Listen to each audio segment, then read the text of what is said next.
نبی پاک صلی اللہ علیہ وسلم پہاڑ پہ بیٹھ کے پڑھتے تھے رات کو، تو وہاں نا ابو سفیان بھی آ گئے سنتے سنتے، کیونکہ انہوں نے پابندی لگائی ہوئی تھی کہ کوئی بھی بندہ وہاں نہ جائے، سوشل بائیکاٹ معاذ اللہ کیا ہوا تھا، کوئی نہ ادھر جائے، تو سنتے سنتے ابو سفیان آ گئے۔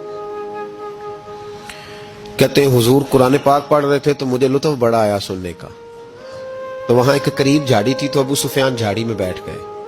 ساری رات نبی پاک نے قرآن پاک پڑھا اور ساری رات انہوں نے سنا۔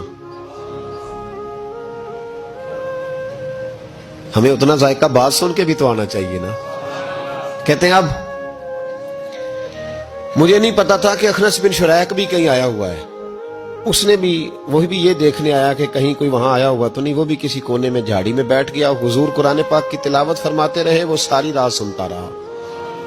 ادھر سے کہیں ابو جال بھی آ گیا، پتھر دل تھا، پر میرے مصطفیٰ قرآن پڑھتے تھے تو کان اس کے بھی کھڑے ہو جایا کرتے تھے۔ ساری رات تلاوت سنتے رہے، تینوں پکے کافر جھاڑیوں میں بیٹھ کر تلاوت سنتے رہے۔ صبح جب جانے لگے تو ملاقات ہو گئی۔ تو کدھر آیا تھا؟ اس نے کہا پہلے تو بتا، تو کدھر آیا تھا؟ میں تو آیا تھا دیکھوں کوئی آیا تو نہیں۔ میں تو کدھر؟ اس نے کہا میں بھی یہی دیکھنے آیا تھا کہ یہاں کوئی آتا جاتا تو نہیں۔ ابو جال زیادہ شاطر تھا، کہنے لگا خبردار کل کوئی نہ آئے، آج تو آ گئے کل نہ ہونا۔ اللہ اکبر۔ لیکن جہاں دل لگا ہوتا ہے نا وہاں دل کھینچا چلا جاتا ہے۔ دل جہاں لگ جاتا ہے نا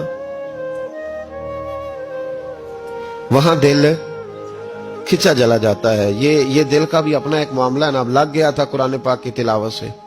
کہتے ہیں رات کو اپنی اپنی چارپائی پہ لیٹے، درد اگرچہ جان کو ذل ہے، میں کیا کروں میرا دل ہے، غمیش کا اگر نہ ہوتا تو غم روزگار ہوتا۔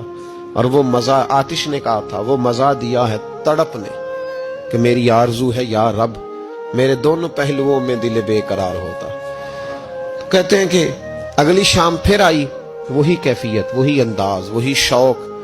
چارپائی پہ لیٹے پر کانوں میں وہ آواز رس گھولے، لیٹا نہ گیا، اٹھے پہنچے، لیکن آج جگہ بدل کے بیٹھ گئے تینوں۔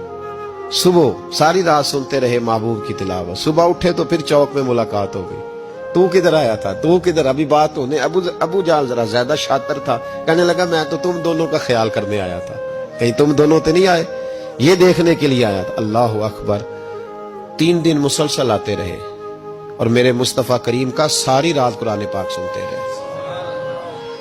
اب اخنس بن شریک کہتے ہیں کہ میں پورا قریب آ گیا، میرا دل کہتا تھا کہ یہ سچے ہیں۔ کہتے ہیں میں نے تیسرے